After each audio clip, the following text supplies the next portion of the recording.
Welcome back to another new video in SD bio live with life science. দেখো, মাধ্যমিকের ইতিহাসের 2 মার্কের প্রশ্ন নিয়ে কেউ যদি আমাকে প্রশ্ন করে যে স্যার কতগুলো প্রশ্ন করলে 11টা প্রশ্ন কমন পেয়ে যাব, অর্থাৎ 2 মার্কের 100% প্রশ্ন কমন পাবো, এই প্রশ্নের উত্তর ইতিহাসের ক্ষেত্রে কিন্তু খুব কঠিন দেওয়াটা, তাই না?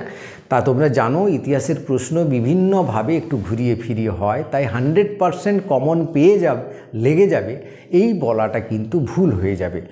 কিন্তু আমাদের শ্রদ্ধেয় মৃত্যুঞ্জয় স্যার, যিনি ইতিহাসের তোমাদের 4 মার্ক এবং 8 মার্কের প্রশ্নের যে সাজেশান দিয়েছেন, তাতে কিন্তু অনেকটাই তিনি গ্যারেন্টি দিয়েছেন এখান থেকে কমন পাওয়ার সম্ভাবনা প্রচুর রয়েছে।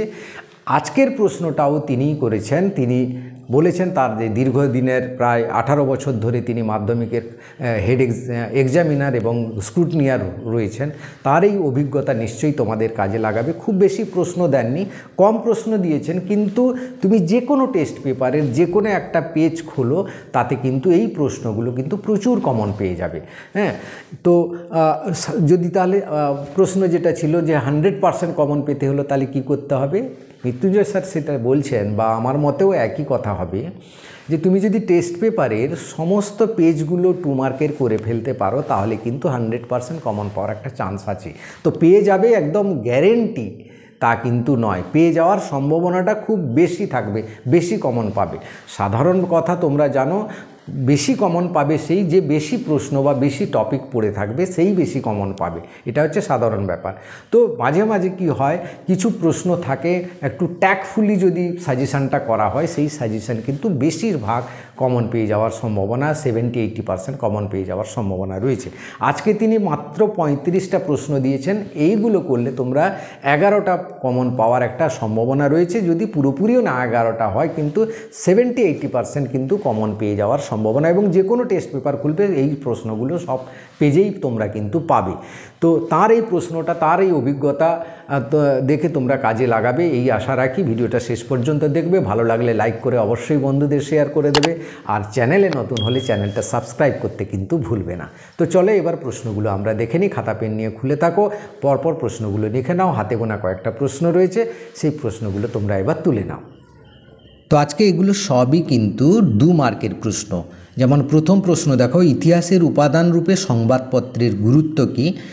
নিম্নবর্গীয় ইতিহাস চর্চা বলতে কী বোঝো? এই রকম টাইপের কিছু প্রশ্ন কিন্তু থাকে। সামরিক ইতিহাস বলতে কী বোঝো? শিল্পচর্চার ইতিহাস বলতে কী বোঝো? স্থানীয় ইতিহাস কী? এই কটা প্রশ্ন থেকে কিন্তু একটা প্রশ্ন 100% তুমি কমন পেয়ে যাচ্ছ।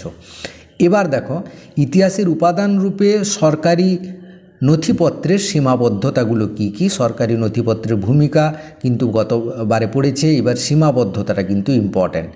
দামিন ই কোহ কি?